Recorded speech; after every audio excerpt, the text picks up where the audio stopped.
ময়মনসিংহের ভালুকায় সংরক্ষিত বনাঞ্চলে অগ্নিকাণ্ডে প্রায় ৩ একর বনভূমি পুড়ে গিয়েছে। গতকাল বিকাল ৫:৩০টায় আগুন লাগার পর বন বিভাগের কর্মীরা আগুন নেভানোর চেষ্টা করে ব্যর্থ হয়। পরে ফায়ার সার্ভিসকে জানালে তাদের দুটি ইউনিট আগুন লাগার ৩.৫ ঘন্টা পর রাত ৯:৩০টার দিকে আগুন নিয়ন্ত্রণে আনে।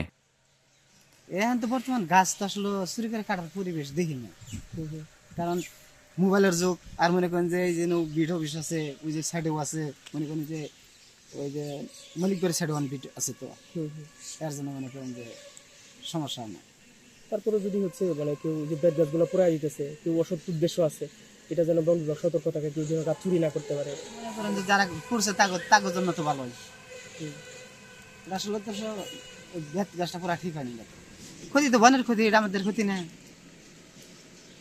এখন মনে করেন যে তার বাদে আমাদের তো মনে করেন আমাদের বাড়ি এটা পড়ছে তো মনে করেন ৮-৯। আচ্ছা, এটা কি মানে এই গোদারি গাছ চুরি করার জন্যই হচ্ছে এই বেদ গাছগুলো পোড়াইছে কি মনে হয় আপনার? না, এই ধরনের এই পরিকল্পনা কেরা কাটতো, পরিবেশটা নাই, আগে কাটতো মানুষের চুরি করে। বন বিভাগ ও ফায়ার সার্ভিস সূত্রে জানা গেছে, ভালুকা উপজেলার ডাকাতিয়া ইউনিয়নে উথুরা রেঞ্জের আঙ্গারগাড়া বিটের অধীনে চাঁদপুর এলাকায় অগ্নিকাণ্ডের এই ঘটনাটি ঘটে। সংরক্ষিত বনাঞ্চলটির গজারি ও সেগুন গাছের নিচে বেতবাগানও ছিল। শুকনো পাতার স্তূপে বিকেল ৫:৩০টার দিকে আগুন লাগার খবর পায় বন বিভাগের কর্মীরা। পরে নিজেরা আগুন নেভানোর চেষ্টা করে। বেত গাছের ভেতর দিয়ে শুকনো পাতায় আগুন ছড়িয়ে পড়লে খবর দেওয়া হয় ফায়ার সার্ভিসকে। গতকালকে ইফতারের আগ মুহূর্তে আমরা খবর পেয়েছি।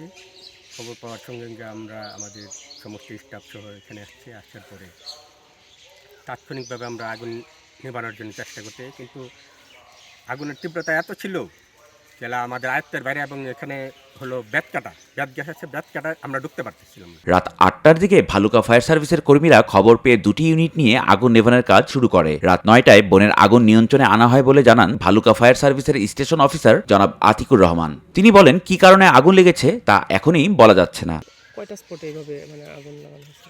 এটা ৫-৬টা না, ৫-৬টা বিভিন্ন জায়গায় গিয়ে দিচ্ছে, ওই সাইডে ৫-৬টা খন্ড হয়ে গেছে। হ্যাঁ, খন্ড হয়ে গেছে।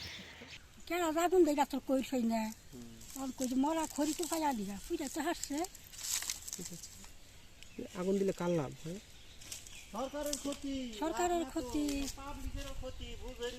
হ্যাঁ। আচ্ছা, আপনি পরে বলেন, আপনি একটু দাঁড়ান, জানেন না বাবা, এই যে আগুন দিছে, আগুন দিলে মানে কার লাভ হয়? গাছ কাটিয়ে নিতে সুবিধা হয় কিনা? যারা গাছ কাটে তারা সুবিধা হয়, আমরা তো গাছ কাটিও না, আমরা সুবিধা হয় না, আমরা পুরা পুরা খড়ি তো পাইতেছি। কারা গাছ কাটতে নেই এন থেকে? এটা তো কই থই না, রাতের বেলায় নেই? রাতের বেলায় নেই, কোন সময় নেই তা তো কই থই না। আচ্ছা আচ্ছা, বনটা মানে কাটিয়ে দিলে, মানে পুড়িয়ে দিলে হচ্ছে তারা গাছ কাটতে সুবিধা হয়। অসুবিধা হয়। বন বিভাগের আঙ্গারগাড়া বিটের কর্মকর্তা মোহাম্মদ মাজহারুল হক বলেন, ইফতারের আগ মুহূর্তে বিকাল ৫:৩০টার দিকে আগুনের খবর পাই। আগুন লাগা স্থানটিতে গজারি ও সেগুন বাগান ছিল, নিচে বেত বাগান ও ছোট ছোট অন্য গাছও ছিল। শুকনো পাতার স্তর ছিল এলাকাটিতে। আগুন নেভানোর চেষ্টা করে আমরা বেতের কাটার কারণে ভেতরে প্রবেশ করতে পারিনি, ফলে আগুন দ্রুত ছড়াতে থাকে। তিনি আরো বলেন, কেউ উদ্দেশ্যমূলকভাবে আগুন লাগিয়ে দিয়েছে বলে মনে হয়েছে। এছাড়া আগুন লাগার কোনো কারণ নেই। বনের ক্ষতি করার জন্যই আগুন দেওয়া হয়েছে। আগুনে অন্তত ৩ একর বনভূমি, বেত বাগান ও ছোট গাছ পড়ে ক্ষতিগ্রস্ত হয়েছে। এই বিষয়ে মঙ্গলবার থানায় একটি সাধারণ ডায়েরি করা হবে।